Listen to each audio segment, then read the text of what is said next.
Heavy snowstorms in the northern United States late this winter have officials here preparing for all that moisture to come this way.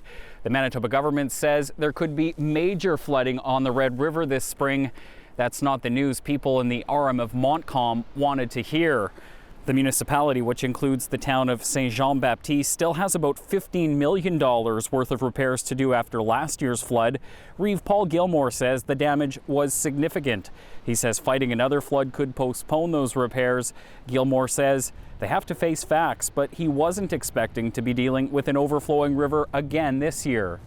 We were a little surprised at the announcement because just a few weeks ago, we were told that there was no major risk, and now all of a sudden there is. So it is a surprise. Understandable though, because we're at the limit of the weather. The Arm of Montcalm isn't alone. Richot Mayor Chris Ewan says the municipality just south of Winnipeg is also dealing with repairs from 2022. He says it's still important to deal with the damage from last year, mainly to make sure farmers can get on their land to plant a crop.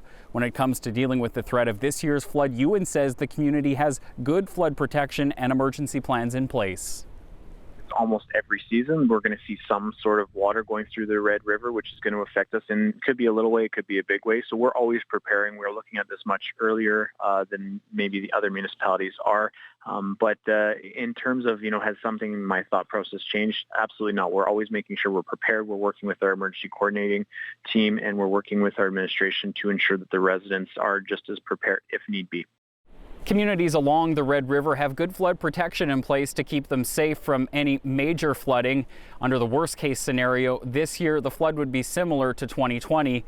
Highway 75 stayed open that year.